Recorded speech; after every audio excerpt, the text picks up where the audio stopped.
بسم اللہ الرحمن الرحیم۔ السلام علیکم ورحمۃ اللہ وبرکاتہ۔ دوستو، ہم اپنے پروگرام قرآن کریم ایجوکیشن کے اندر آپ کو خوش آمدید کہتے ہیں۔ ہمارا سلسلہ تجوید کا چل رہا تھا کہ قرآن کریم کے الفاظ کو، ان کے حروف کی تجوید کو سیکھا جائے۔ تو اس سلسلے میں وقف اور وصل کے طریقوں کو جاننا، یہ ہمارا ٹاپک اور یہ ہمارا موضوع چل رہا تھا۔ تو اس سلسلے میں ہم نے شروع میں آپ کو بتایا تھا کہ وقف اور وصل، یعنی وقف کے جو ہے نا وہ تین طریقے ہیں، تین بڑے بڑے موٹے طریقے، بنیادی طریقے تین ہیں۔ لیکن اب اس کے علاوہ تین طریقے ہم نے بیان کر چکے ہیں، اس پر ہم اپنی الگ الگ ویڈیو بنا چکے ہیں، اس کے اندر آپ اس کو دیکھ سکتے ہیں۔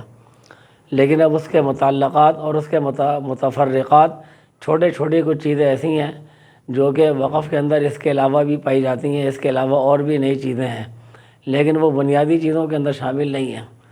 ابھی جب آپ اس کے اوپر بات کریں گے تو آپ کو اندازہ ہو جائے گا کہ اس کو ہم نے الگ سے نمبر کیوں نہیں دیا۔ نمبر ہم نے صرف تین دیے ہیں، تین چیزیں ہیں، تین اس کے جو ہے نا وہ طریقے ہیں، کیونکہ ان تینوں کے اندر اس کی وجہ یہ ہے کہ تین کے علاوہ اور نمبر کیوں نہیں دیا گیا، اس لیے کہ وہ تین ایسی ہیں کہ اس میں وقف جب ہم کرتے ہیں تو اس کو کسی اور طریقے سے پڑھتے ہیں، وصل کرتے وقت ہم کسی اور طرح سے پڑھتے ہیں۔ وصل میں یہ ہوتا ہے کہ جس لفظ کے آخری حرف کے اوپر جو حرکت ہوتی ہے، جو بھی حالت، یعنی آخری ورڈ کے کلمے کی، یعنی عربی کلمے کے آخری حرف کی جو حالت ہوتی ہے، اس حالت کو اسی طرح پڑھا جاتا ہے، اس حرف کو اسی حالت میں پڑھا جاتا ہے، اور اس کے ساتھ اس کو اگلے والے حرف کے ساتھ اس کو ملا دیا جاتا ہے۔ لیکن جب اس پہ وقف کیا جاتا ہے تو پھر اس میں اس حالت کے اندر چینجنگ کر دی جاتی ہے۔ زبر زیر پیش ہے تو اس کو وقف ساکن کر دیں گے، جزم زبر زیر پیش نہیں پڑھیں گے۔ دو زیر ہے تو اس کو بھی ساکن کر دیں گے، دو پیش کو بھی ساکن کر دیں گے۔ دو زبر ہے تو اس کو الف سے بدل دیں گے۔ کھڑی زبر ہے، کھڑی زیر ہے، الٹا پیش ہے، تو ہر ایک کا الگ الگ طریقہ ہے۔ تو یہاں پر یہ جو متفرقات کے اندر انہی وقف سے متعلق کچھ چیزیں ایسی بتائی جا رہی ہیں کہ جن میں وقف اور وصل دونوں میں کوئی چینج نہیں ہوتا، دونوں چیزیں سیم پڑھی جاتی ہیں۔ تو وہ چیز آپ کو بتا رہے ہیں، وہ کون سی چیزیں؟ وہ چار چیزیں بنیادی طور پہ ہم نے یہاں پر ہیڈنگ ڈال دی ہے: حروف مدہ اور کھڑی زبر پر وقف۔ حروف مدہ اور کھڑی زبر پر وقف۔ حروف مدہ کیا ہیں آپ کو پہلے ہم بتا دیتے ہیں یاد دہانی کے لیے کہ حروف مدہ تین ہیں: الف، واو اور یا۔ الف خالی سے پہلے زبر ہو اس کو الف مدہ کہتے ہیں، واو ساکن سے پہلے پیش ہو اس کو واو مدہ، یا ساکن سے پہلے زیر ہو اس کو یا مدہ۔ تو حروف مدہ تین ہیں، اور کھڑی زبر، کھڑی حرکات کے اندر ہم نے صرف کھڑی زبر کو لیا ہے، کیونکہ کھڑی زیر اور الٹا پیش کا مد کسی اور طرح سے، وقف جو کسی اور طرح سے ہوتا ہے۔ کھڑی زیر اور الٹا پیش کا وقف اس طرح ہوتا ہے کہ اس کو ہم ساکن کر دیتے ہیں، کھڑی زیر اور الٹا پیش نہیں پڑھتے۔ لیکن کھڑی زبر پہ ایسا نہیں ہے، اس کا ڈیفرنٹ ہے، وہی اس کے ساتھ کھڑی زبر کا تعلق حروف مدہ کے ساتھ ہے، حروف مدہ کے ساتھ اس کو جوڑا جائے گا۔ حروف مدہ سب سے پہلے الف مدہ۔ اب ایان مرساہا، جو ہم نے مثال ہم دینا چاہ رہے ہیں، جو سمجھانا چاہ رہے ہیں، ہم نے اس کو یہاں پر ریڈ کلر سے، لال کلر سے ہم نے اس کو شو کیا، لال رنگ سے۔ اب دیکھیں ہا الف زبر ہا، یہ الف مدہ کی مثال ہے۔ ہیڈنگ ہم نے کیا ڈالی تھی پہلی؟ الف مدہ۔ یہ الف مدہ کی ہیڈنگ ہے۔ الف مدہ کی مثال آ رہی ہے ایان مرساہا فیما۔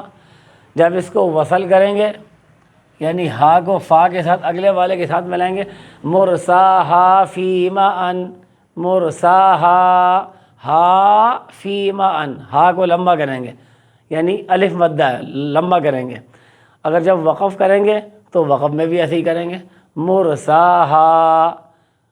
اگر ہا کو آگے کے ساتھ ملائیں گے، وصل کریں گے یعنی کہ، تو تب بھی اس کو ہا پڑھیں گے، اور جب ہا پر وقف کریں گے، یہاں پر ہم نے وقف کر دیا، یہ وقف کا نشان ہے، یہ وقف کا نشان ہے۔ وقف کریں گے تب بھی اس کو ہا پڑھیں گے۔ تو ایان مرساہا فیما انت، مرساہا، تب بھی اس کو، بس فرق صرف یہ ہے کہ جب حروف مدہ پہ جب وقف کریں گے، چاہے وہ الف مدہ ہو، واو مدہ ہو یا یا مدہ ہو، یہ واو مدہ اور یہ یا مدہ، تو مدہ لیٹر پہ ہم وقف کے علاوہ بھی جب وصل کرتے تو وصل کے وقت بھی اس کو ہم لمبا ہی کر کے پڑھتے ہیں، کم سے کم ایک الف کے برابر، لیکن جب اس پر وقف کریں گے حروف مدہ پر تو تھوڑا سا اور زیادہ، ایک الف سے زیادہ اس کو لمبا کریں گے، 2 الف کے برابر بھی کر سکتے ہیں، 3 الف کے برابر بھی کر سکتے ہیں، زیادہ وقف کریں گے۔ تو جیسے ایان مرساہا فیما، اور یہاں وقف کریں گے تو مرساہا ایسے کر کے۔ اسی طرح واو مدہ کی ایگزامپل دیکھیں، واو مدہ ذالک ادنی الا تعولوا، یہ لو، یہ واو مدہ کی ایگزامپل ہے۔ یہ لام واو پیش، واو ساکن سے پہلے پیش ہے، یہ واو مدہ ہے، تو لام واو پیش لو، ذالک ادنی الا تعولوا وآتوا النساء، اگر تعولوا کو آگے والی آیت کے ساتھ ملائیں گے، آگے والے ورڈ کے ساتھ ملائیں گے تو اسی طرح پڑھیں گے لو، یعنی لمبا کریں گے لیکن ایک الف کے برابر کریں گے، اور جب اس پر اگر وقف کریں گے تب بھی اس کو لو پڑھیں گے، کوئی چینج نہیں آ رہا۔ اللہ تعولوا، ہاں تھوڑا سا لمبا کریں گے، ذالک ادنی اللہ تعولوا وآتوا النساء، اور یہاں وقف کریں گے تو زیادہ لمبا کریں گے، اللہ تعولوا۔